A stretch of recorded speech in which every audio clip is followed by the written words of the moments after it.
اعوذ باللہ من الشیطان اللعین الرجیم بسم اللہ الرحمن الرحیم الحمد للہ رب العالمین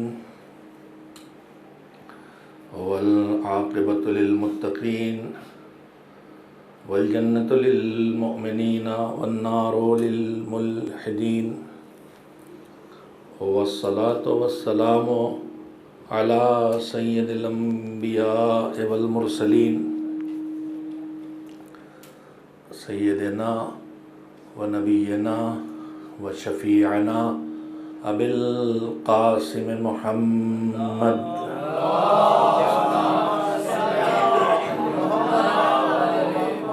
و آل الطیبین الطاہرین المعصومین المظلومین واللعنة الدائمة الباقية على أعدائهم أجمعين من الآن إلى يوم الدين.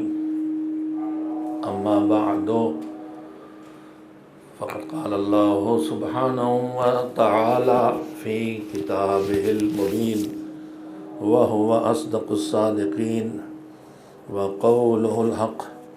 بسم اللہ الرحمن الرحیم الا ان اولیاء اللہ لا خوف علیہم ولا هم يحزنون الذین آمنوا وكانوا يتقون لهم البشرى فی الحیاۃ الدنیا وفی الآخرہ لا تبدیل لکلمات اللہ ذالک هو الفوز العظیم. اللہم صل علی محمد و آل محمد. سورہ یونس کی آیات ہیں جن کی تلاوت روزانہ آپ حضرات کی خدمت میں کرنے کا شرف حاصل کرتا ہوں. آیات کے سلسلے میں پروردگار عالم نے ان لوگوں کا ذکر کیا ہے جو مالک کی نگاہ میں بڑی کامیابی کی منزلوں تک پہنچنے والے ہیں، بڑی کامیابی حاصل کرنے والے ہیں، اور جن کے لیے دنیا میں بھی اچھی خبریں ہیں اور آخرت میں بھی اچھی خبریں ہیں. ارشاد ہے کہ آگاہ ہو جاؤ، توجہ دو، سمجھو، ہوشیار ہو جاؤ کہ جو اللہ کے ولی ہیں، جو اولیاء اللہ ہیں، جو اللہ کے پسندیدہ اور مقرب بندے ہیں، ان کے لیے نہ خوف ہے اور نہ ان کے لیے حزن ہے، نہ ماضی کا پچھتاوا ہے دنیا چھوٹنے پر، نہ دنیا کی مصیبتوں کے آگے آنے والی مصیبتوں کا ان پر کوئی ڈر طاری ہوتا ہے. البتہ وہ اپنی آخرت کے لیے ہمیشہ متفکر رہتے ہیں اور جو زندگی کا حصہ گزر گیا ہے اس کے لیے بھی دیکھتے اور سوچتے رہتے ہیں کہ کاش اس سے اچھی زندگی آخرت کے اعتبار سے گزاری ہوتی. یہ کون لوگ ہیں جو ایمان لائے اور صرف ایمان لانے پر نہ رک گئے بلکہ انہوں نے تقوی کو اپنی زندگی کا طریقۂ عمل بنا لیا، زندگی بسر کرنے کا اصول بنا لیا کہ مجھے تقوی کی راہ پر چلتے رہنا ہے. جو لوگ ایسا کریں گے، ایمان لائیں گے اور زندگی کو تقوی کی راہ پر آگے بڑھائیں گے تو پھر اللہ کہتا ہے ان کے لیے اچھی خبریں ہیں دنیا اور آخرت میں، اور وہ بڑی کامیابی والے لوگ ہیں. میں نے آپ حضرات کی خدمت میں پہلی شب سے کوشش کی ہے کہ ہم آپ کسے کامیاب سمجھتے ہیں اور کسے ناکام، وہ ہمارے سب کے اپنے اپنے بنائے معیار ہیں، اپنی اپنی سوچ ہے. ہماری نگاہ میں جو خوب کمائے وہ کامیاب ہے، چاہے لوٹ رہا ہو، چاہے غصب کر رہا ہو، چاہے حرام کھا رہے ہو. اس دنیا میں جو پاور والا ہے وہ کامیاب ہے، چاہے کتنا ظلم کر کے آئے، چاہے کتنا ستا کے آئے لوگوں کو. لیکن قرآنی معیار پر اور الہی معیار پر کامیاب کون ہے؟ جس معیار پر کربلا والے کامیاب قرار پائے، اور ایسے کامیاب کہ معصومین بھی ان کی زیارت میں یہ فقرے بولتے ہیں، یہ لفظ بولتے ہیں، یہ کلمات کہتے ہیں کہ تم کامیاب ہوئے، فزتم واللہ فوزا عظیما، تم نے بڑی کامیابی حاصل کی، اور کاش ہم بھی تمہارے ساتھ ہوتے تو ہم بھی اس کامیابی کی منزل تک پہنچتے۔ میں نے آپ حضرات کی خدمت میں دو بنیادی شرطیں جو ہر جگہ ضروری ہیں کامیاب زندگی کے لیے، ایمان اور تقوی، اس کے علاوہ تذکرے کیے ہیں معرفت خدا حاصل کرنا اور اللہ کی عظمت کا احساس کر کے اس کے سامنے ڈرنا، مصیبتوں پر صبر کرنا، واجبات کی ادائیگی میں تکلیف اٹھانا اور انہیں برداشت کرنا، حرام سے بچنے میں جو زحمت ہوتی ہے، جو دقتیں آتی ہیں، ان کا سامنا کرنا، یہ بھی کامیابی کا ایک لازمی حصہ ہے۔ ہجرت کرنا، چاہے ہجرت وطن چھوڑنا ہو، چاہے کسی علاقے کو چھوڑنا ہو، چاہے اپنی عادتیں چھوڑنا ہو، چاہے گناہ کی دنیا چھوڑنا ہو، دنیا کی طرف سے اللہ کی طرف جانا ہو، وہ بھی کامیابی کا راز ہے۔ لیکن ابھی میری گفتگو جو چل رہی ہے وہ کم وقت بچا ہے، انشاءاللہ باقی جو 5-7 چیزیں آپ کے سامنے روز گناتا ہوں ان کے بارے میں تھوڑی تھوڑی گفتگو کرتا رہوں گا۔ لیکن جو بنیادی شرطیں ایمان اور تقوی کے بارے میں روز کچھ نہ کچھ میں نے آپ سے کہا ہے، اس لیے کہ کچھ چیزیں ہمارے دماغوں میں بیٹھی ہیں۔ تقوی کا ایک خاص تصور ہمارے دماغ میں ہے، اور اس تصور کے نتیجے میں جتنے میرے جوان سامنے بیٹھے ہیں، جو سیاست میں ہیں، جو حکومت میں ہیں، جو تجارت میں، وہ سوچتے ہیں کہ تقوی کے ساتھ دنیا کا کاروبار چلنا مشکل کام ہے، بلکہ ہمیں لگتا بڑا مشکل نہیں بلکہ ناممکن سا لگتا ہے۔ لیکن پروردگار عالم نے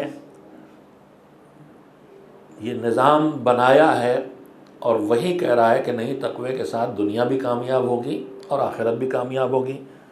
اس کے نمونے بہت ہیں، علی بن یقطین سے لے کے آج کا جمہوریہ اسلامی، آج کی جمہوریہ اسلامی کی کامیابی دین کے ساتھ ہے، تقوی کے ساتھ ہے، حسینیت کے ساتھ ہے۔ ترقی یافتہ ملکوں میں ایران کہیں تیسرے نمبر پہ آ چکا ہے، کہیں 5ویں پہ، کہیں 10ویں پر، اور دین کے ساتھ آیا ہے۔ تو اب تو پریکٹیکلی بھی سامنے آ گیا ہے کہ ایمان اور تقوی اور دینداری اور دین کی پابندی کے ساتھ ترقی کی جا سکتی ہے، دنیا میں بھی بھرپور ترقی کی جا سکتی ہے۔ آج میں بات یہاں سے شروع کرنا چاہتا ہوں۔ کل میں نے عرض کیا تھا کہ ایمان بھی ہم کم سے کم کتنا ہے اس کی پہچان ہمارے پاس ہونا چاہیے، تاکہ زندگی بسر کرنے میں ایمان چلا نہ جائے۔ ایمان دو طرح کا ہوتا ہے، ایک ٹکاؤ اور ایک آنے جانے والا، جیسے ہمارے یو پی کی بجلی کہ آتی کم ہے جاتی زیادہ ہے، اسی طرح سے ہمارے ایمان کا بھی حال ہے کہ ٹکتا کم ہے جاتا بہت جلدی ہے۔ تھوڑے سے نام پہ چلا جائے، تھوڑے سی ایک فوٹو کسی بڑے نیتا کے ساتھ آ جائے، جاتا ایمان چلا جائے، پھر واپس آ جائے گا، تو بہت سستا بھی ہم نے کر رکھا ہے۔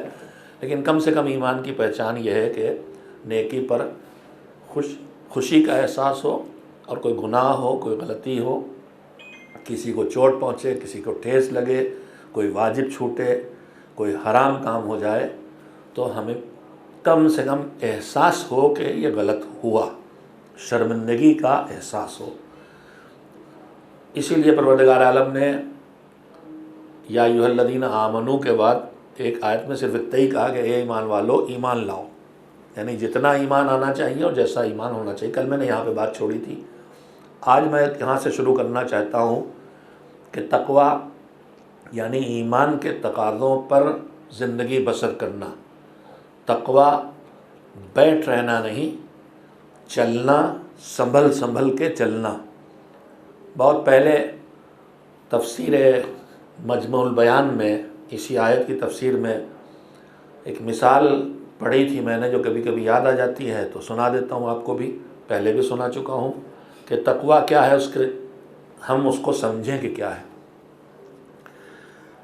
اس کی مثال یہ ہے کہ ہم آپ شہر کی زندگی بسر کر رہے ہیں، ہم آپ جہاں بھی ہمیں آنا جانا ہے، آتے جاتے ہیں، تو راستے بنے ہوئے ہیں، سڑکیں بنی ہوئی ہیں، گلیاں بنی ہوئی ہیں، ان راستوں پہ ہم منزل تک آ رہے ہیں۔ آپ حضرات جو یہاں اس فرش ادا پہ ہیں، دور آئے ہیں، کوئی کہیں سے کوئی کہیں سے، تو راستے بنے ہوئے تھے۔ آپ کو کیا کرنا پڑا؟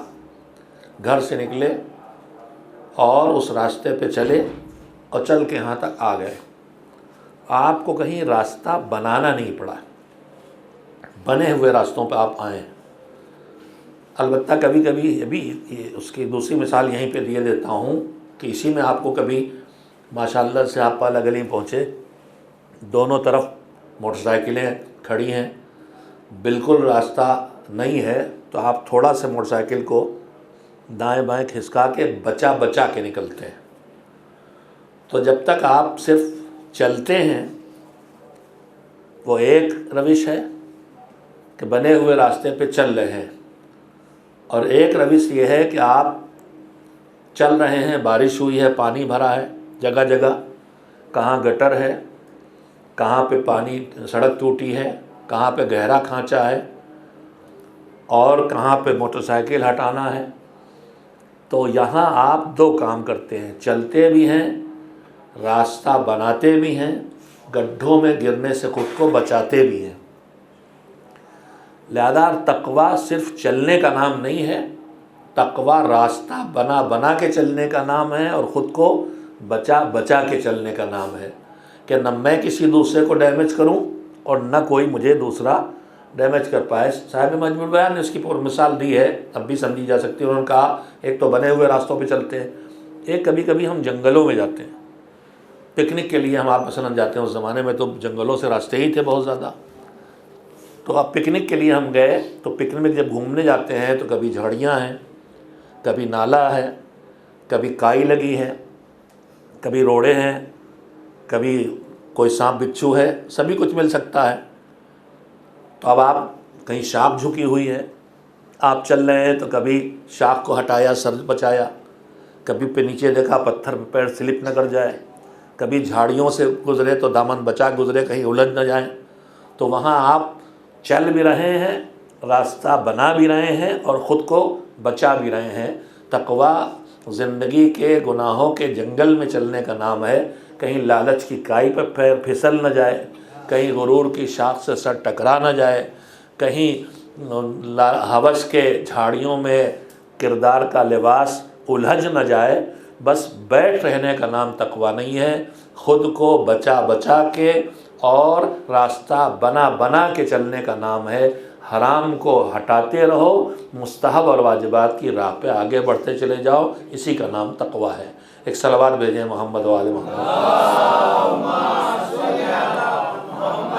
ہماری روش، زندگی کی روش کو تقوی کے اصولوں پہ چلنا چاہیے۔ اس سلسلے میں قرآن مجید کی ایک آیت بھی آپ کو سنانا چاہتا ہوں۔ میں نے عرض کیا تھا کہ قرآن مجید میں ایمان والوں سے خطاب کرتے ہوئے 89 آیتیں ہیں، جس میں پروردگار عالم نے ایمان والوں سے گفتگو کی ہے۔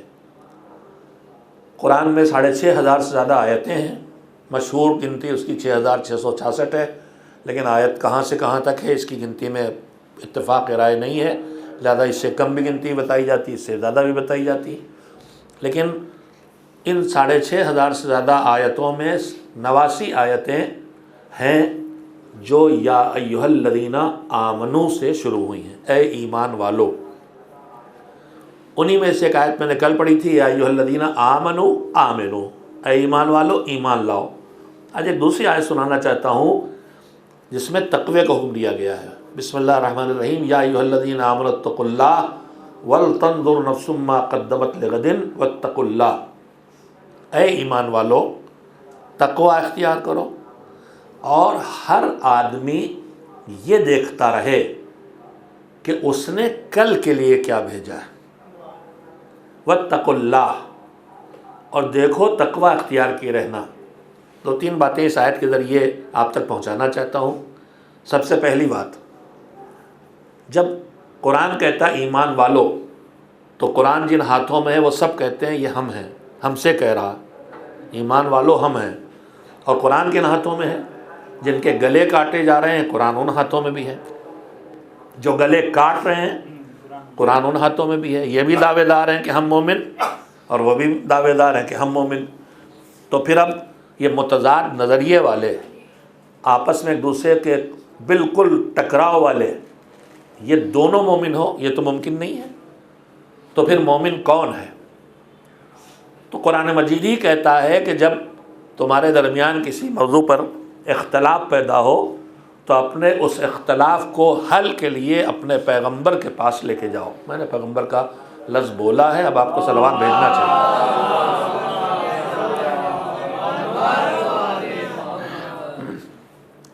حضور سے حل کراؤ، تو حضور مسئلہ پہلے ہی حل کر کے گئے کہ دعوے داری کوئی کرے، مگر حضور کی نگاہ میں ایمان والا کون ہے؟ حضور کی نگاہ میں ایمان والا کون ہے؟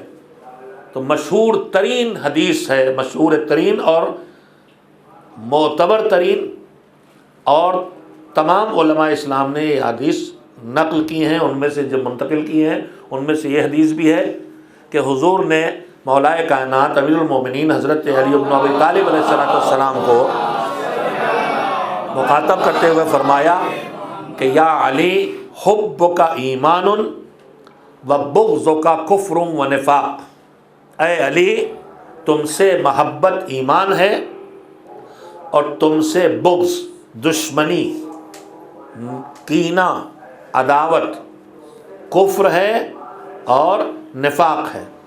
اے علی تم سے محبت ایمان ہے اور تم سے بغض، تم سے دشمنی، تم سے کینہ کفر ہے، نفاق ہے۔ علی سے محبت کے کتنے نام دیے حضور نے؟ علی سے، مولا علی سے محبت کو ایک نام دیا، ایمان، اور مولا علی سے بغض، مولا علی سے دشمنی، مولا علی سے عداوت کو کتنے نام دیے؟ دو، کفر و نفاق۔ علی سے دشمنی کفر، علی سے دشمنی نفاق۔ محبت کو ایک نام، دشمنی کو ایک صلوات بھیجے، تھوڑا اور آگے آ جائے، مومنین آتے رہیں گے۔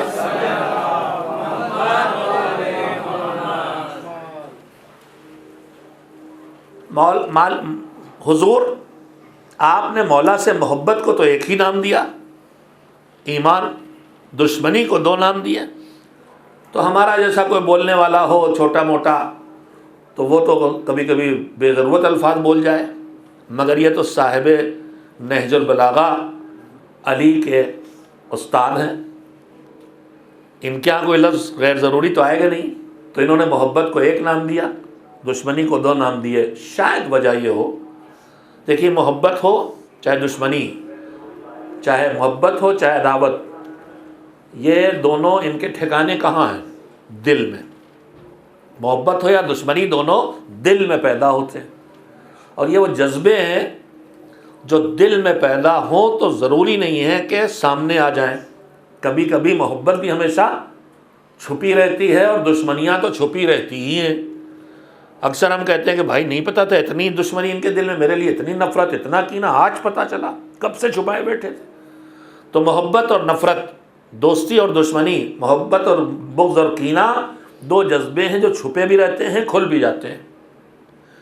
تو کھلی محبت بھی ہوتی ہے، چھپی محبت بھی ہوتی ہے، کھلی دشمنی بھی ہوتی ہے، چھپی دشمنی بھی ہوتی ہے۔ اب اس کے بعد حضور کے ارشاد پہ توجہ دیجئے، اے علی تم سے محبت ایمان ہے۔ اب میں شاید یہ کہنا میرا بجا ہوگا کہ حضور کے ارشاد کا مطلب یہ ہے کہ اے علی تم سے محبت چھپی رہے تو بھی ایمان ہے، کھل جائے تو بھی ایمان ہے، لیکن اے علی تم سے دشمنی اور نفرت جب تک چھپی رہے نفاق ہے، جب کھل جائے تو کفر سے بدل جایا کرتی ہے۔ ایک صلوات بھیجیں محمد و آل محمد۔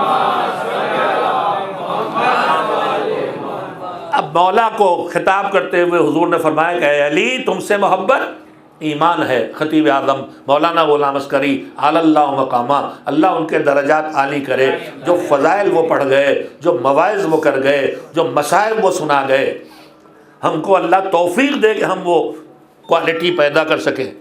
میرے عزیزو یہ ان کے جملے ہیں میں جو آپ سے دہرا رہا ہوں، ان کی باتیں میں اکثر ان کے نام بھی لے لیتا ہوں، کبھی نہیں بھی لیتا، دنیا جانتی ہے۔ وہ کہتے تھے، ایک صلوات بھیجیں محمد و آل محمد۔ کہ حضور نے فیصلہ کر دیا، حضور نے فیصلہ کر دیا۔ ابھی میں عرض کیا کہہ رہا تھا کہ ایمان والا ہونے کے دعوے دار سب ہیں، تو اب دعوے دار تو سب ہیں، ہے کون؟ تو حضور نے فیصلہ کر دیا، یا علی حب کا ایمان، اے علی تم سے محبت ایمان ہے۔ اب یہ کہنے کا موقع آ گیا ہمارے پاس کہ قرآن میں جہاں کہیں آتا ہے اے ایمان والو، تو ہم کہہ سکتے ہیں اے ایمان والو یعنی اے علی والو، اے ایمان والو یعنی اے علی والو۔ اب اگلی گزارش 89 آیتیں قرآن مجید کی آپ پڑھ لیجئے جس میں ایمان والوں سے خطاب ہے، تو دو ہی چیزیں دکھائی دیں گی، یا کسی اچھے عقیدے کی طرف بلایا گیا ہے، یا کسی اچھے عمل کی طرف بلایا گیا ہے، یا کسی اچھے اخلاق کی طرف بلایا گیا ہے، یا کسی باطل عقیدے سے روکا گیا ہے، یا کسی باطل اور گناہ عمل سے روکا، یا کسی خراب اخلاق سے بچایا گیا ہے۔ تو اگر 89 آیتوں میں یا ایھا الذین آمنو ہے اور سب کی یہ سب کہہ رہی اے علی والو، اے علی والو، اے علی والو، تو 89 آیتوں کا پیغام یہ بنے گا اے علی والو اچھائیاں اپناتے چلے جاؤ، اے علی والو برائیوں سے خود کو بچاتے چلے جاؤ، گناہ سے خود کو بچاتے رہو، بد اخلاقی سے خود کو بچاتے رہو، غلط عقائد و نظریات سے خود کو بچاتے رہو، اور اچھے عقیدے اور اچھے نظریات کو اپناتے رہو۔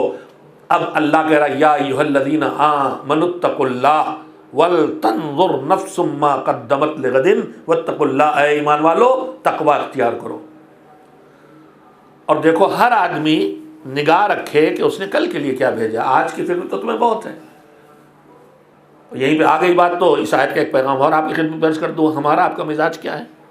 لاابالی قسم کے لوگ، کھایا کمایا اڑایا، لیکن جو تھوڑا سے باشعور ہے وہ 100 کا مال آئے گا تو 5-10 بچانے کی کوشش کرے گا۔ ہم نے کہا کیوں بچا رہے ہیں؟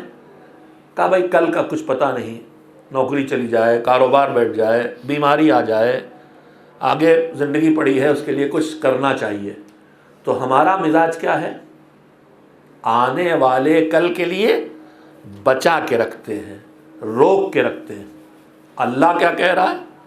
وَلْتَنْظُرْ نَفْسٌ مَّا قَدَّمَتْ لِغَدٍ، ہر آدمی یہ دیکھتا رہے کہ کل کے لیے بھیجا کیا ہے۔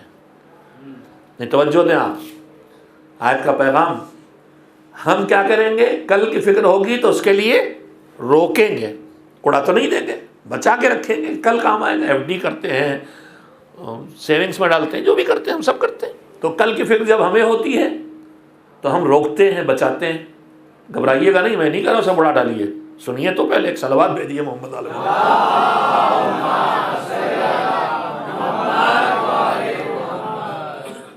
ہماری فکر ہوتی ہے کل کی تو ہم بچا کے روک کے رکھتے ہیں۔ اللہ کہہ رہا ہے ہر آدمی دیکھے کہ بھیجا کیا ہے، تو فطرت کے خلاف تو حکم خدا ہو نہیں سکتا۔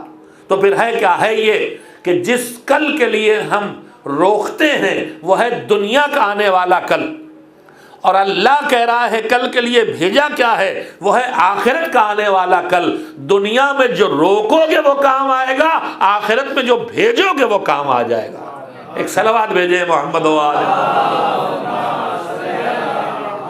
اگر ہم نے جتنا کمایا یہیں انویسٹ کیا، یہیں دکان کھول لی، یہیں کاروبار کر دیا، یہیں بینک بیلنس بڑھا لیا، یہیں جائیداد خرید لی، تو یہاں کام آئے گا اگر بہت کام آ گیا۔ اگرچہ قرآن مجید یہاں بھی ایک سچائی کو بتاتا ہے، قرآن مجید کہتا ہے وما عندکم ینفد وما عند اللہ باق۔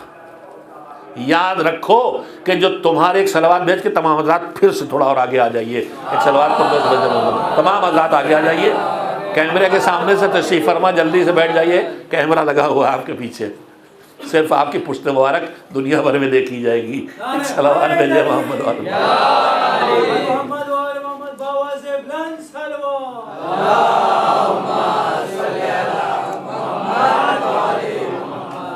ایک اور صلوات مل جل کے بھیج دیں محمد والے۔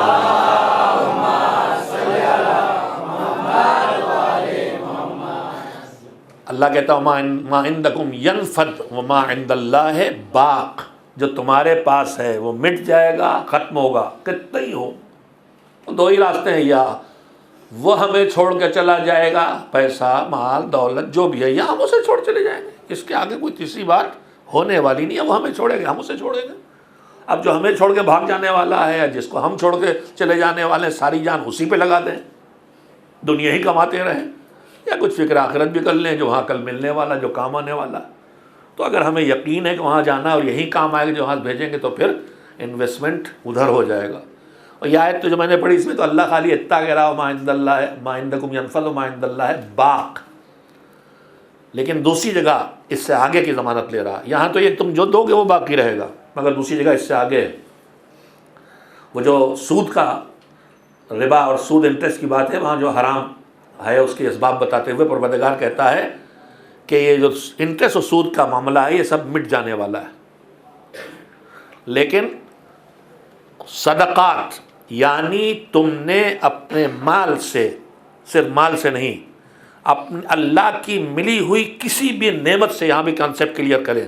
ہمارے ہاں صدقے کا مطلب ہوتا ہے کچھ پیسہ دینا، اور ہمارے کلچر میں، انڈین کلچر میں تو پیسہ بھی اوقات سے کم دینا. 2 روپے 5 روپے 10 روپے صدقہ بہتے ہی نکلتا ہے، اور بڑی مضبوط پکڑ کے چھلایا بھی جاتا ہے. کہیں چھلایا جا رہا ہے، کہیں گھوم سر پہ پھرایا جا رہا ہے. میں نے وہی کہا نا کہ ہم لوگ گھومتے پھرتے نہ جانے کتنے کلچر سے، کتنے سماجوں سے، کتنی تہذیبوں سے، کتنے ملکوں سے گزرے، کہاں کہاں سے کیا اٹھا لیا ہے. اللہ کہتا ہے چھپا کے دو، ہم چھلا کے دیتے ہیں. نہ کہیں صدقہ چھپانے کی چیز ہے، نہ بیمار کے تکیے کے نیچے رکھ کے آنے کی چیز ہے. ہم اپنا جائزہ لیں، ہم کہاں، اسلام کہاں کھڑا ہے، اسلام کا اور ہم کہاں کھڑے ہیں. بیمار کے تکیے کے نیچے صدقہ رکھا جاتا ہے، بچہ ڈھیر ہو جاتی جلدی ٹھیک ہو جائے گا. نہیں. اچھا ایک کام کی بات اور، بہت کام کی یاد آ گئی. ایک صلوات بھیجے محمد اللہ.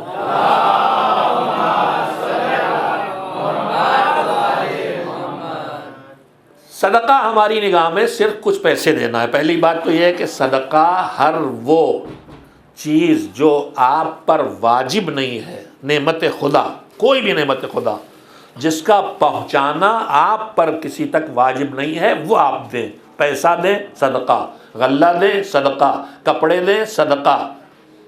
آپ پڑھاتے ہیں، ٹیچر ہیں، ٹیوشن فیس لیتے ہیں، 10 کو آپ فیس لے رہے ہیں، ایک غریب بچے کو آپ نے فری پڑھا دیا، یہ بھی صدقہ ہے. اور جب تک میں نے پڑھا کے ٹیوشن فیس یہیں لے لی، میں نے دنیا کے کل کو کمایا، اور میں نے ایک بچے کو پڑھا دیا تو پھر یہ آخرت کے کل کے لیے بھیج دیا. تو صدقہ کسی بھی اچھے کام کا کرنا، اللہ سے ملی کسی نعمت کو بھی وہاں دینا جہاں مجھ پر دینا واجب نہیں ہے. بچوں کا خرچ مجھ پہ واجب ہے، ماں باپ کا میرے ذمہ ہے، اگر ضرورت مند ہے اور ان کا خرچ چلنے کوئی راستہ نہیں تو وہ واجبات ہیں، وہ صدقہ نہیں ہے. لیکن یہ صدقہ یعنی ہر کار خیر جو مستحب ہے، جسے ہم کبھی چندہ کہتے ہیں، یہ چندہ جو دے رہے ہیں یہ بھی صدقے کی مصداق بنتا ہے. مستحب ہے، واجب نہیں میرے اوپر. بڑی زور سے بگڑ جائیں گے، صدقہ کہہ رہے ہیں آپ شریعت کی زبان میں. اور ایک قرآن کہتا ہے کہ لن تنالوا البر حتی تنفقوا مما تحبون. دے رہے ہو تو اللہ سے کچھ پانے کے لیے، تو تم بھلائی تک اس کے ذریعے نہیں پہنچ سکتے جب تک کہ وہ نہ دو جو تمہیں پسند ہو. 10 کا نوٹ نکالنے میں میری کسک نہیں ہوتی، ویلو نہیں اس کی. میری 50 سے مثلا شروع ہوتی ہے، اوقات کے 50 دوں تو لگے کچھ گیا. تو یہاں سے وہ مما تحبون شروع ہوتا ہے کہ میں وہ دے رہا ہوں جس سے مجھے کچھ لگاؤ ہے، جو مجھے اچھا لگتا ہے، جس کی ویلو میری نگاہ میں ہے. جس کی ویلو نہیں ہے اس کی ویلو اللہ کی نگاہ میں نہیں. اپنے نگاہ میں ویلو والی چیز دو گے تب اللہ کی نگاہ میں ویلو بنے گی.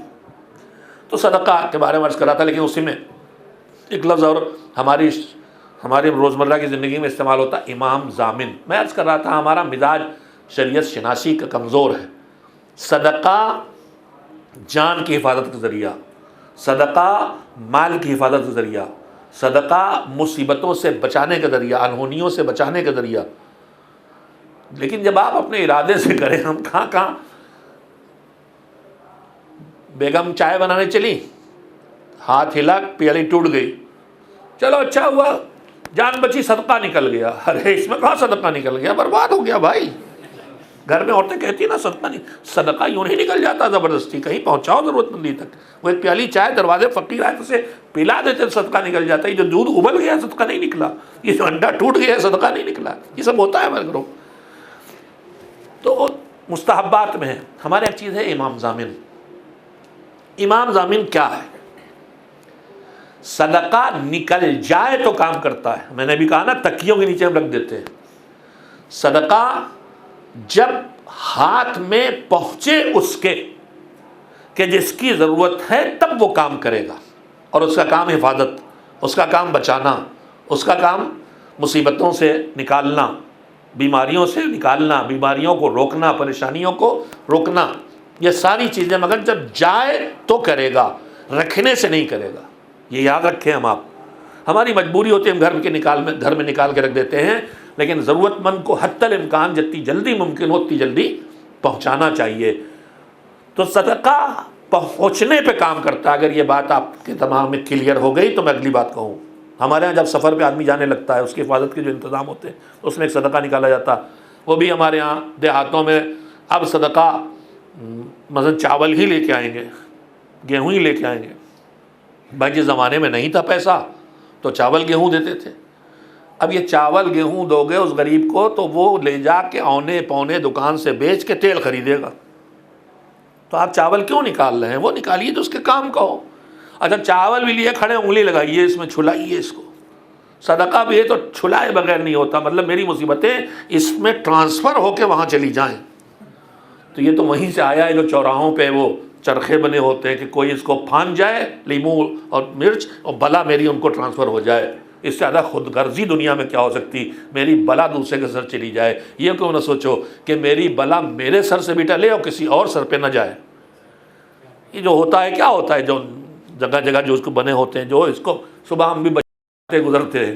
ہم نہیں، میں نہیں کرتا الحمدللہ، میں تو کچلتا گزرتا ہوں. جو بگاڑ سکتے ہو بگاڑو، پروردگار عالم کے علاوہ تمہارے بس کی بات نہیں ہے.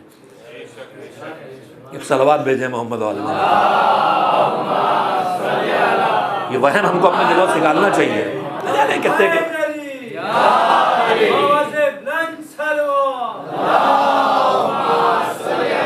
کہیں نہ کہیں میری آواز میری بیٹیوں اور بہنوں تک بھی جا ہی رہی ہے، تو ان سے میں کہنا چاہتا ہوں نہ لیمو میں، نہ کھوپڑے میں، نہ مرچی میں، نہ جوتے میں، نہ دھوئیں میں، نہ لوبان میں، کسی چیز میں کاٹ نہیں ہے. کاٹ ہر چیز کی ہے تو صدقے میں ہے. اور صدقہ تب قبول ہوگا جب پہلے اپنا واجب نکال دیا جائے گا. خمس نکالا نہیں، صدقہ نکالتے رہیے. ڈی ویلو کوئی قیمت نہیں. پہلے اپنا واجب نکالو پھر آؤ. نماز سب روز پڑھیں اور مغرب کی روز قضا کریں. واجب نماز نہ پڑھیں مستحب کریں، کیا ہوگا؟ نہیں ہونے والا. لہذا جس فیلڈ کا مستحب کام کرنا ہے اس فیلڈ کا واجب پہلے ادا ہونا چاہیے. تو خیر بات سے بات نکلتی رہی. صدقہ چھڑانے کی چیز نہیں ہے، دینے کی چیز ہے. البتہ صدقے میں اللہ نے دونوں باتیں کہی ہیں. ترجیح دی گئی ہے چھپا کے دینے کو، اور ایسے دو کہ ایک ہاتھ سے دو تو دوسرے ہاتھ کو بھی پتہ نہ چلے. لیکن دوسری طرف کچھ کام چھپا کے بھی کرنے کے ہیں اور کھل کے بھی کرنے کی ہیں. چھپانا اپنے اور مالک کے لیے ہے، کھلنا دوسروں کو سکھانے کے لیے. اچھا کام کھل کے کرو تاکہ دوسرے بھی دیکھیں. تو صدقہ کھلے طور پہ بھی دیا جا سکتا ہے. خیر میں امام ضامن پہ چلا گیا تھا، پھر ادھر آ گیا. امام ضامن کیا ہے؟ دیکھیے شریعت میں جو رکوع شریعہ ہیں ان میں کچھ واجب ہیں، کچھ مستحب ہیں. جو ذمہ داریاں رکھی گئی ہیں، مثلا خمس نکالنا ہم پر واجب ہے. بچت ہو جائے، جو ہو نہیں ہے بچا ہے، کچھ بچت ہو جائے نہیں جو بچ جائے. ایک ڈیٹ آپ رکھیں گے، گھر خالی نہ ہوگا. ماچس کی تیلی سے لے کے موٹر سائیکل کے پیٹرول تک اور چائے کی پتی سے لے کے شکر تک گھر میں کچھ ضرور ہوگا، اتنے ہی خمس نکال لیجیے. نہ کہیں ہمارے یہاں بچت نہیں ہوتی. بچت تو سب کے یہاں ہوتی. حساب کر لیجیے نہیں ہوتی بچت، کہیں اللہ مالک بچے ہی نہیں کچھ. حساب تو کیجیے. تو خمس واجب ہے. زکوٰۃ واجب ہے. زکوٰۃ پیداوار پہ ہے. ہم لوگ پیداوار والوں میں نہیں ہیں. جو گیہوں پیدا کر رہے ہیں، انگور کھجور پیدا کر رہے ہیں، ان پر واجب. بھیڑ بکریوں پہ ہے، اس کی بہت شرطیں ہیں. سونا چاندی سکے گا وہ بھی نہیں. تو مگر زکوٰۃ واجبات میں ہے. واجب زکوٰۃ، واجب صدقہ، فطرہ واجب.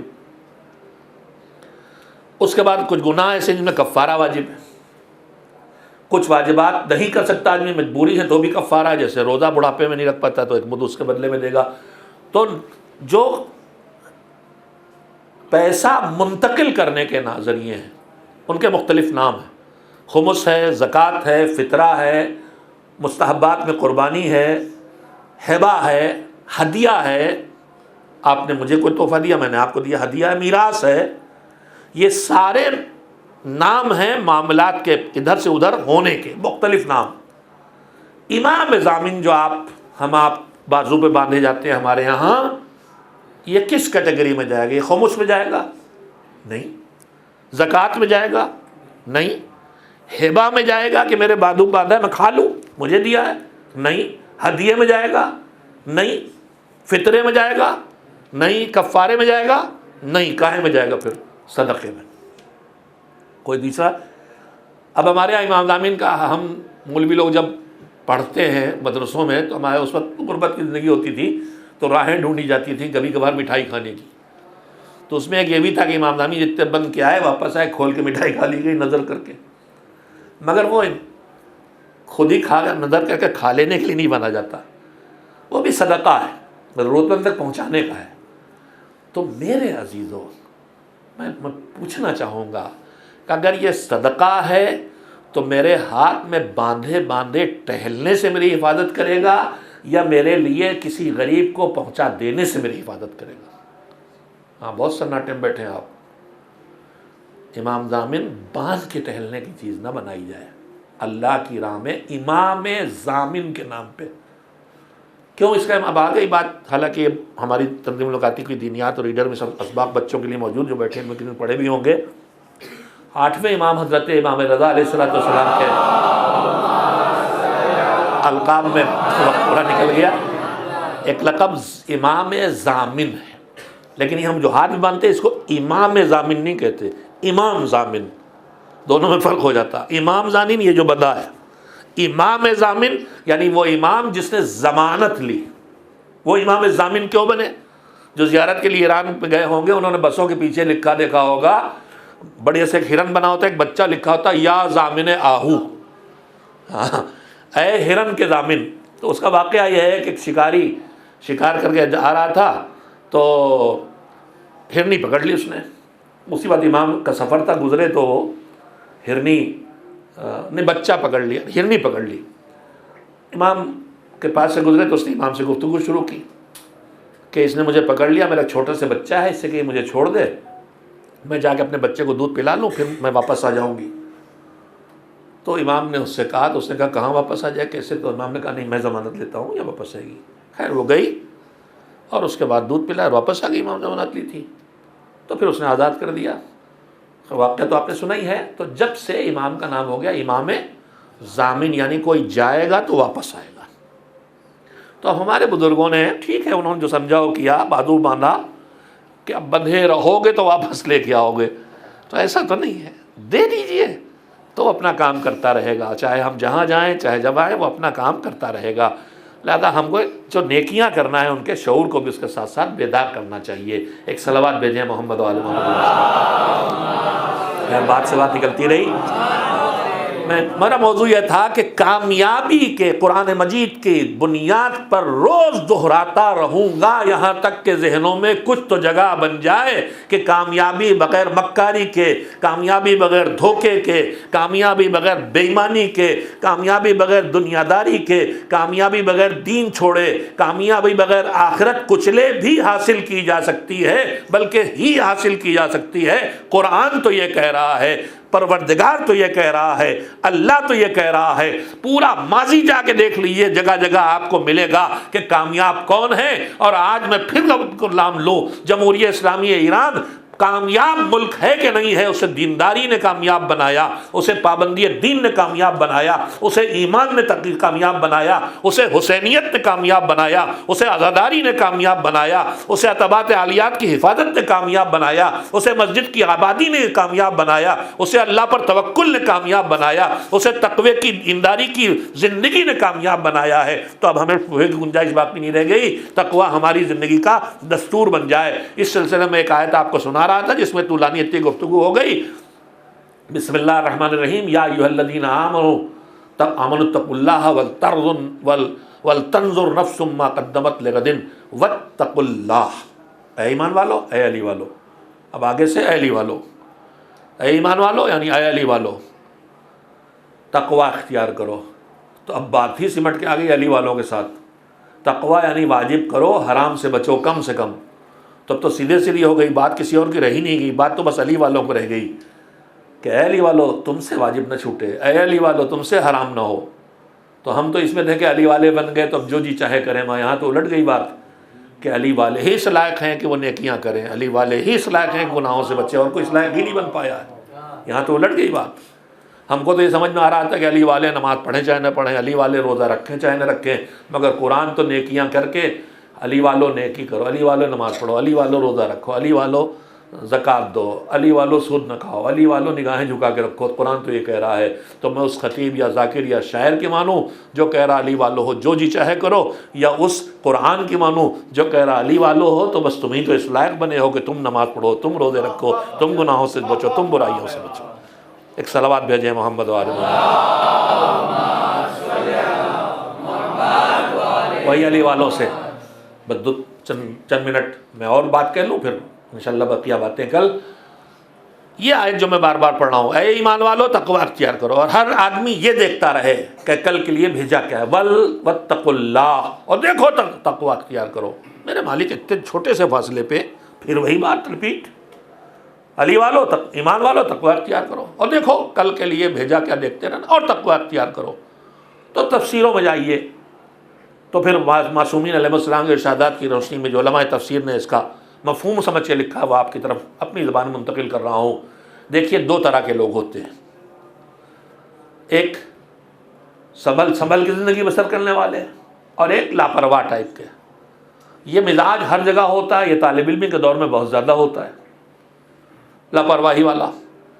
تو اب تو مجھے نہیں پتا، لیکن جب ہم پڑھتے تھے تو امتحان کے لیے جو ہمیں تیار کیا جاتا تھا، آج یہ اے سی کام نہیں کر رہا یا کسی کم پہ لگا دیا گیا، امس کر رہا ہے، ایک صلوات بھیج کے اس کی سپیڈ تھوڑی بڑھا دیں، پنکھے چلا دیجئے جناب، ایک صلوات اور بھیج دیں محمد و آل محمد۔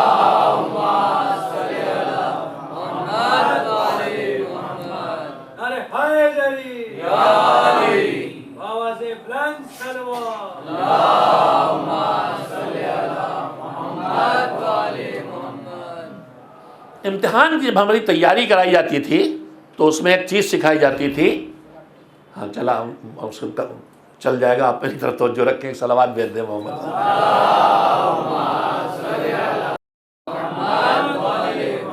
اس میں تیاری کرائی جاتی تھی کہ بیٹا جب امتحان دینے بیٹھنا تو پہلے پرچے کو ٹھیک سے پڑھنا، سوال کو ٹھیک سے سمجھنا، اور جب ٹھیک سے سمجھ لینا تو پھر جن سوالات کے جوابات آتے ہیں وہ لکھ دینا جو بالکل مطمئن ہو کہ صحیح ہیں، پھر جن کے بارے میں تھوڑا بہت شبہ ہے، کمزور ہے، وہ لکھ دینا۔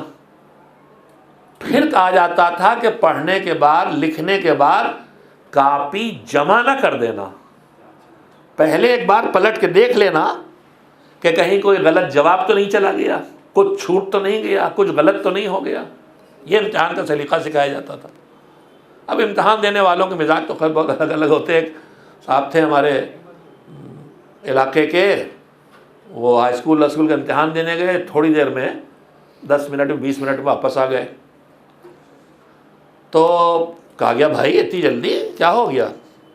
کہ ہاں کیوں بھائی اتنی جلدی کیوں چلے آئے؟ تو کہنے لگے کہ پرچہ پڑھا میں نے، 10 سوال پوچھے گئے تھے، 5 کا جواب مجھے آتا تھا اور 5 کا جواب مجھے آتا نہیں تھا۔ تو ان کا ٹھیک ہے، 5 کا جواب نہیں آتا تھا وہ نہیں لکھا، باقی کہہ لے جو جواب آتا نہیں تھا ان کا لکھتا کیسے، اور جن کا جواب آتا تھا ان کا لکھ کے کیا کرتا، کیوں لکھتا، تو آتا ہی تھا مجھے، تو انہوں نے لکھا ہی نہیں۔ جو آتا نہیں تھا لکھتا کیسے، اور جو آتا تھا وہ لکھتا کیوں، مجھے تو کیا لکھتا، مجھے تو آتا ہی تھا۔ تو یہ والا امتحان نہیں دینا، جتنا آتا ہے اتنا تو کرنا ہی کرنا ہے، اور جو نہیں آتا ہے دنیا کا اکلوتا امتحان اس کریم پروردگار کا ہے کہ قبر میں سوال پوچھا جا رہا، اوپر سے نقل کروائی جا رہی۔ اس سے زیادہ رحمت اور کیا چاہیے بھائی؟ لیکن بھیا نقل کرنے کو بھی عقل چاہیے، نقل کرنے کو بھی عقل چاہیے۔ میں نے کہیں پڑھا تھا کہ فرانس میں جب دوسری جنگ عظیم چل رہی تھی تو جو اس کا بادشاہ تھا، فوج کا کمانڈر، وہ فوج کا معائنہ کرنے آتا تھا، تو کچھ سوال کرتا تھا فوجیوں سے، لوگ جواب دیتے تھے، اگر صحیح جواب ہے تو انعام، اور نہیں تو پھر ڈی گریڈ سزا۔ تو ایک بیچارہ سپاہی بہرا تھا، دیکھیں خالی رٹو طوطا ہو کے میں قبر میں نہیں جانا ہے، تھوڑا سمجھ پوچھ کے جانا ہے۔ ایک بیچارہ سپاہی بہرا تھا تو پریشان ہوا، بھائی کمانڈر صاحب آئیں گے، اگر مجھ سے ہی کچھ پوچھ لیا تو میں تو سن ہی نہیں پاتا ہوں، ہوگا کیا؟ تو لوگوں نے کہا کہ پریشان نہ ہو، بس وہ 2 ہی سوال کرتے ہیں، ایک سوال یہ کرتے ہیں، 3 سوال کرتے ہیں بس۔ ایک سوال یہ ہوتا ہے کہ تمہاری ایج کیا ہے، تو تم 18 سال کے ہو بتا دینا 18 سال، 20 سال کے ہو بتا دینا 20 سال۔ دوسرے پوچھتے ہیں کہ کتنے دن سے تم ملٹری میں کام کر رہے ہو، تو تم 18 سال کے آئے تھے، 20 سال کے ہو گئے، 2 سال سے ملٹری میں کام کر رہے ہو، کہہ دینا میں 2 سال سے ملٹری میں ہوں۔ پھر تیسرا سوال یہ کرتے ہیں کہ تم مجھ سے زیادہ محبت کرتے ہو یا فرانس سے جو میرا ملک ہے؟ تو اب یہاں پہ ہوشیاری کرنا، کہنا حضور دونوں سے، حضور دونوں، آپ سے بھی اور ملک سے بھی۔ اب اس نے سوال رٹ لیے، ترتیب کیا ہے؟ تمہاری ایج کیا ہے؟ کتنے دن سے نوکری کر رہے ہو؟ کس کو زیادہ چاہتے ہو؟ رٹ کے سوال تیار۔ اب وہ آیا پوچھنے، اس نے ذرا ترتیب بدل دی۔ اس نے سب سے پہلے پوچھا کہ نوکری کتنے دن سے کر رہے ہو؟ تو ان کے ہاں پہلا سوال کیا تھا؟ تمہاری ایج کیا ہے؟ تو کہنے لگے 2 سال نوکری۔ اس نے پوچھا تمہاری نہیں، الٹ گئی بات، مجھ سے الٹ گئی۔ اس نے پہلا سوال یہ تھا کہ تمہاری ایج کیا ہے؟ تو 20 سال۔ نوکری کب سے؟ 2 سال۔ انہوں نے سوال الٹ دیا، پہلا سوال کر لیا کہ نوکری کب سے کر رہے ہو، ان کے یہاں پہلا سوال کیا تھا؟ تو الٹ گئی کہ 2 سال۔ نوکری کب سے کر رہے ہیں؟ سوال غلط ہی تھا، 2 سال۔ اچھا 2 سال نہیں 18 سال، معاف کریں گے، میں مجھ سے ہی پلٹ گیا۔ اچھا پہلا سوال تھا ایج کیا ہے، پوچھ لیا نوکری کب سے، تو کہنے لگا 18 سال۔ اچھا تمہاری ایج کیا ہے؟ اب ان کا سوال تھا 2 سال۔ کہنے لیں تم پاگل ہو کہ مجھے پاگل سمجھتے ہو؟ کہنے لیں حضور دونوں۔ تو یہ والی نہیں چلے گی، قبر میں تلقین میں نقل تو کرائی جائے گی، لیکن تھوڑا بہت دین سمجھ کے قبر میں جانا چاہیے۔ ایک صلوات بھیجیں محمد والے محمد۔ آپ سے بات نکلتی جا رہی، تو امتحان کا ایک سلیقہ سکھایا جاتا تھا کہ سمجھ کے جواب دینا، ایک جواب دے کے فوراً جمع نہ کر دینا، پلٹ کے دیکھنا، کچھ چھوٹ گیا ہے تو بڑھا دو، کچھ غلط ہو گیا ہے تو کریکٹ کر دو۔ بس میں ختم کر رہا ہوں۔ اللہ کہہ رہا یا ایھا الذین آمنوا اتقوا اللہ ولتنظر نفس ما قدمت لغد واتقوا اللہ، اے ایمان والو دیکھو سنبھل کے زندگی بسر کرنا، اللہ کے احکام کی پابندی لاپرواہی نہ ہونے پائے، توجہ دے کے دیکھنا کیا واجب ہے نہ چھوٹے، کیا حرام ہے نہ ہو، تم سنبھل کے چلو گے مگر پھر بھی چوک ہوتی رہے گی، لہذا مڑ کے دیکھتے رہنا، جو وقت گزرتا چلا گیا ہے اس میں کچھ چھوٹا ہو تو کر لیں، کچھ غلط ہوا ہو تو سدھار لیں، کچھ غلطی ہو گئی ہو تو توبہ کر لیں۔ لاپرواہی سے زندگی بسر کرنے والوں میں شامل ہو کے امتحان حیات میں ناکام نہ ہو جانا، سنبھل کے کرتے رہنا، پلٹ کے دیکھتے رہنا، نیکیاں بڑھتی چلی جائیں گی، گناہوں سے پاک ہوتے چلے جاؤ گے، نجات کی منزل تک خود کو پہنچا لو گے۔ ایک صلوات بھیجیں محمد و آل محمد علیہ السلام۔ بس عزیزان محترم، آپ کا بہت وقت لے لیا میں نے، میرے عزیزو، میں نے صرف اتنی کوشش کی ہے کہ کربلا والوں کو یاد کرنے بیٹھے ہیں تو کربلا والوں کو معصومین سے تمغہ ملا، اصحاب حسین کو، انصار حسین کو، جون حبشی سے لے کے فقیہ کوفہ حبیب ابن مظاہر تک، فزتم واللہ فوزا عظیما، تم کامیاب اور بڑی کامیابی پائی۔ تو ان کی یاد کے سہارے، ان کی کامیابیوں کے راز ہم پہچانیں، سمجھیں اور اپنے اندر اس کو لانے کی کوشش کریں، تاکہ جو ہم روز تمنا ظاہر کرتے ہیں کہ آپ کامیاب ہوئے، کاش ہم بھی ہوتے تو ہم بھی کامیاب ہوتے، یہ مایوسی نہیں ہے۔ پروردگار عالم نے ہمیں مایوسیوں کے لیے نہیں بنایا ہے۔ میں آپ سے پوچھوں، کاش ہم ہوتے، یعنی ہم نہیں ہیں، مگر حسین نے اس کا دروازہ کھلا رکھا ہے۔ مصائب کی بات شروع کر دی میں نے۔ کسی کے ساتھ ہونے کے لیے جسمانی طور پہ ساتھ ہونا ضروری نہیں ہے۔ جنگ جمل سے مولا واپس آ رہے تھے، مجھے صحابی کا نام یاد نہیں رہا، امام سے اس صحابی نے کہا کہ کاش میرا بھائی بھی ساتھ ہوتا، وہ بھی بڑا محبتی ہے، آپ سے بہت محبت کرتا، کاش وہ بھی ساتھ ہوتا تو وہ بھی شرف حاصل کر لیتا جو میں نے حاصل کیا۔ تو امام نے پوچھا، مولا نے پوچھا کہ بتاؤ اس کی محبت کس کے ساتھ ہے، اس کا دل کس کے ساتھ ہے؟ تو اس نے کہا دل تو آپ کے ساتھ ہے۔ کہا پھر وہ ہمارے ساتھ ہے۔ حسین بہت کریم ہیں، لشکر یزید کے سامنے انہوں نے بہت بار حل من ناصر ینصرہ کی صدا دی ہے۔ آخر میں جب کوئی بچا نہیں تھا، بس ایک جھولے میں شیر خوار تھا، تب پھر حسین نے آواز دی تھی کون ہے جو آئے اور آ کے ہماری مدد کرے۔ اب یہ حسین صدیوں پر اپنی آواز کو پہنچا رہے ہیں، تم میں سے جو ہماری مدد آواز سن لے وہ ہماری مدد کر سکتا ہے۔ ہم نے سب کچھ قربان کیا تھا دین بچانے کے لیے، تم اٹھو اگلی نسلوں تک دین پہنچاؤ۔ ہم نے سکینہ کے سر سے چادر چھیننے دی، گوشوارے بالیاں کانوں سے چلے گئے تاکہ دین پہنچے۔ ہماری امت کی بیٹیوں کے سروں پہ چادریں ڈالو، یہی ہماری کامیابی ہے۔ ہمارا 6 مہینے کا بچہ پیاسا شہید ہو گیا، تم علی اصغر کے غلام پیدا کرو جو راہ خدا میں جذبہ ایمانی لے کے زندگی بسر کریں۔ 6 محرم کی شب ہے، میں نے بار بار آپ کے سامنے کہا ہے کہ 5 محرم کی صبح سے حسین کے خیموں میں پانی آنا بند ہو گیا تھا۔ 7 محرم کو تو پانی تھا ہی نہیں۔ زہیر نے لشکر یزید کے سامنے آ کے کہا تھا حسین کے خیموں میں بچے پیاسے ہیں، پیاسے بچوں کو پانی نہ ملا تو پیاس سے مر جائیں گے۔ 7 محرم کی صبح میں آپ سے پوچھنا چاہتا ہوں زادارو، یہ جو کیفیت محسوس کی ہے زہیر نے، یہ کن بچوں کو دیکھا تھا؟ ان بچوں کو نا جو اپنے پیروں پہ چل کے خیموں میں ادھر ادھر آتے دکھائی دے رہے ہیں، جن کے لطش لطش کی صدائیں سنائی دے رہی ہیں۔ تو جب سکینہ 3 سال کی، محمد باقر، فضل بن عباس یہ اتنے پیاسے ہیں کہ یہ پانی نہ ملا تو مر جائیں گے، تو ننھا سے اصغر کتنا پیاسا ہے۔ روایت کا فقرہ سنیے۔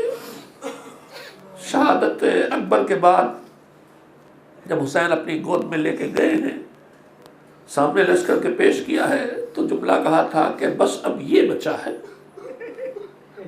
بس اب یہ بچا ہے، اور دیکھو کتنا پیاسا ہے۔ ایک لفظ ہے عربی کا یتلظا، آپ نے دیکھا ہوگا مچھلی جب پانی سے نکال لی جاتی ہے تو ایک تو یوں تڑپتی ہے، اس کے علاوہ چھوٹا سے منہ مچھلی کھول کے کبھی کھولتی ہے۔ یہ تلذہ کی کیفیت یہ ہے کہ لدنے سے دہن کو شدت تشنگی ہے۔ اصغر کبھی کھولتے تھے، کبھی لبوں کو بند کر لیتے تھے، کبھی زبان کوشش کرتے تھے سوکھے ہونٹوں پہ پھیر کے کچھ تری کر لے۔ یہ کیفیت تھی، ننھی سی زبان اس ہونٹوں پر پھیر کے لبوں کو تر کرنے کی کوشش۔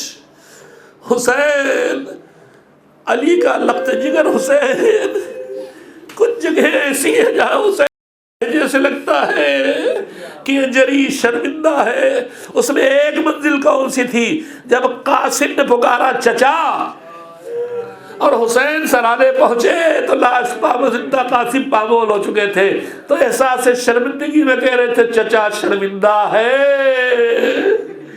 کہ جب بلایا تو آ نہ سکا، جب آیا تو تمہاری مدد نہ کر سکا۔ انہی جگہوں میں سے ایک جگہ یہ بھی ہے جب اصغر کی ننھی سی لاش لے کے خیموں میں واپس آئے تھے تو سر جھکائے کھڑے تھے رباب۔ اجرکم اللہ۔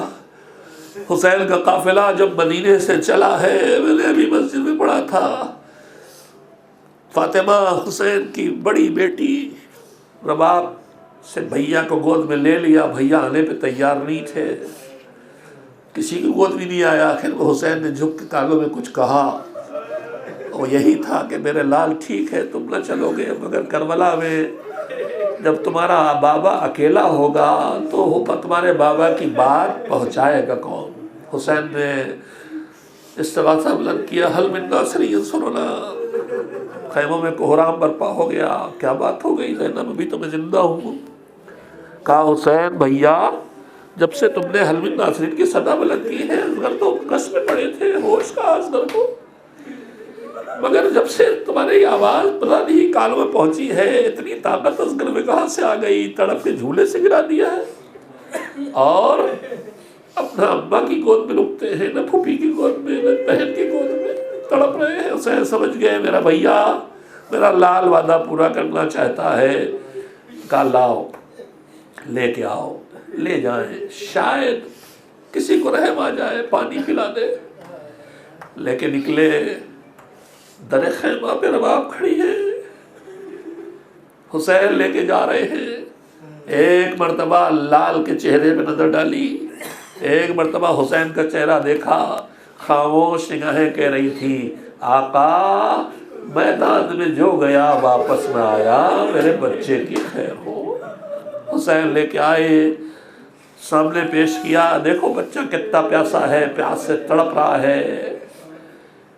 کوہرام برپا ہو گیا. ابن سعد نے دیکھا حالات بگڑ گئے، اشارہ کیا ظالم نے 3 پھلوں کا وہ تیر جو اتنا بڑا ہے کہ روایت کے فقرے ہیں کہ جب بچے کے گلے پہ پڑا تو کانوں سے کانوں تک گلا کاٹ دیا.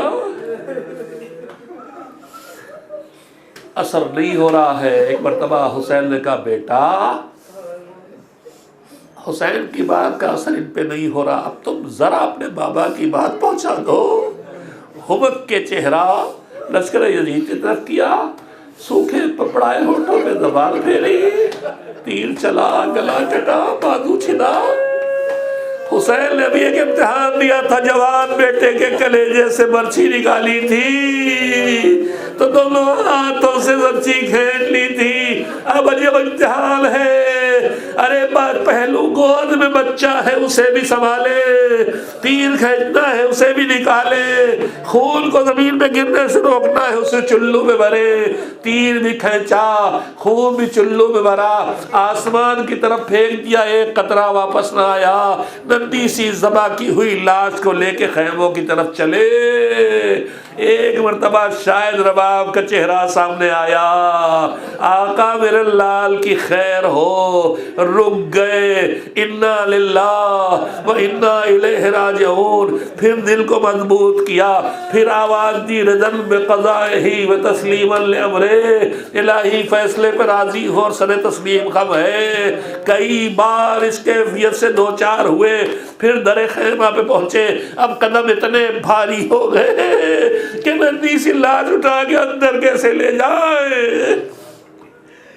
وہی سے آواز دی رباب آؤ آؤ اپنے بچے کو لے جاؤ. ننھی بہن سکینہ سمجھی میرے بھیا کو پانی مل گیا، دوڑ کے آئی، ارے بابا میرا بھیا پانی پی کے آ گیا.